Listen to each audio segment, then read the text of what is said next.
Hi, I am Dixie Huey. I am the author of the just released Nourishment MINDset. I also host a podcast of the same name, which is on Apple, Spotify, and Google Play. Also, you can find under Nourishment MINDset the video cast on YouTube.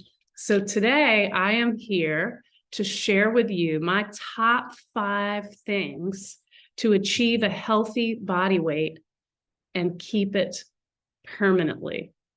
Now, admittedly, my take is a little bit different. So it'd be not surprising to know that I have a private health coaching practice called Favor Fat, or that I'm a fitness and yoga instructor, for example. You kind of tend to think that's par for the health coaching course. But what you may not know is that I am both a foodie and a sommelier.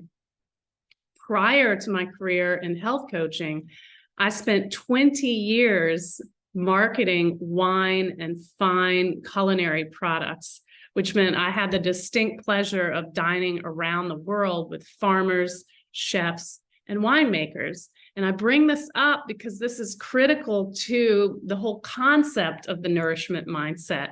The nourishment mindset is not only what I'm going to share with you in my top 5, but it's also about the pleasures of the table.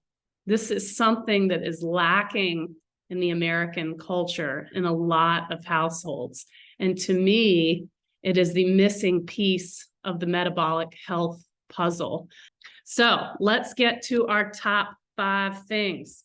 Number 1, prioritize real, whole, single ingredient, nutrient dense foods. It's a mouthful, I know. Let's just call them real foods. What do I mean?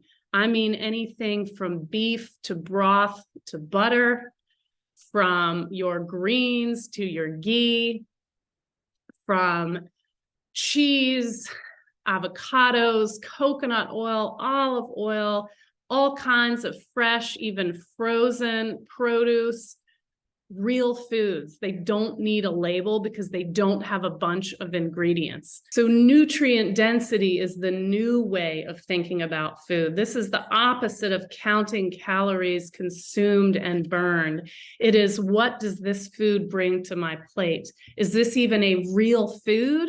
Or is this an ultra-processed product that's going to interfere with my satiety and other hormones and cause me potentially to overeat because my brain wants nutrients? And so if I'm eating ultra-processed food, here in quotes, then I'm just going to keep eating and eating until I can extract the very limited amount of nutrients out of those foods. So that's the number 1 thing, real, whole, single ingredient foods found in nature. The number 2 thing you can do if you want to take it a step further is get the toxic and inflammatory, unfortunately called heart healthy, vegetable seed oils, which is what they really are. Vegetables, a marketing term. Get those out of your diet. They are bleached and deodorized. They interfere with your hormones and your fat cells. So you do not want to eat these seed oils, industrial fats. What are these? Canola, corn, cottonseed, soybean, the absolute worst of the worst, sunflower, safflower, rice bran, and grapeseed. I know I sound like a crazy woman, but wait, it'll get more. So we're going to ditch those industrial factory fats. We're also going to drastically reduce sugar. Sugar comes under 200 names, y'all. And it's there and it causes glucose spikes, and it is not your friend if you're trying to lose weight. You want to maintain an even blood sugar. Sure, it rises a little bit as after you eat, that's normal, but we don't want to be on that roller coaster. Everyone's been there. You eat something, 2 hours later, you're still hungry, you're crashing. Get off that roller coaster. So get off the sugar. The other thing, artificial stuff, whether it be dyes, preservatives, all that stuff, it's all in the same bucket. So we're ditching the things that interfere with your endocrine system and your satiety signaling. The number 3 thing is movement. This is going to be no surprise coming from a fitness instructor, but I'm calling it movement and not working out because the single most important thing you can do is something that you enjoy, not something you feel like you're supposed to do, or worse, something that you hate doing. You want to find movement that you enjoy doing and stick to it. And guess what? Let's say you only have 5 minutes. That's okay, because 5 minutes a day over a year turns into 25 hours. So that is still legit movement. So you want to hopefully do that out in nature. This is why walking is wonderful. But the thing I would like to stress, other than the beauty of movement and in nature, is that exercise is a poor way to lose weight. That comes from calorie counting, calories in, calories burned, yada, yada. I still hear fellow fitness instructors say this, and it burns me up. So then why am I talking about exercise in a weight loss tips video? The reason is exercise does wonderful things for your metabolic health. In addition to helping you improve mood and sleep and immune function, exercise improves your metabolic function. Namely, it makes you more insulin sensitive. And in a world where we have, I should say in America, where we have over 50% of us either pre-diabetic or suffering from type 2 diabetes, being insulin sensitive is extremely important. So that's number 3. Number 4 is to cultivate gratitude and pause in your life. Now, why would this help me lose weight? The reason it does is because you can decrease your stress hormones, your anxiety, all the fretting that we tend to do, all of the hurry. All of this is not good for your metabolic functioning.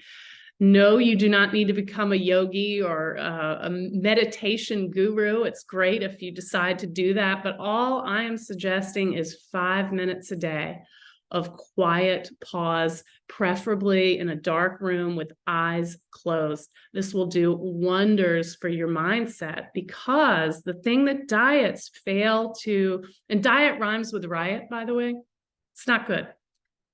The thing that programs and diets and that sort of arena tend to focus on is, again, those calories. And we now know that we want to view food through the lens of nutrient density.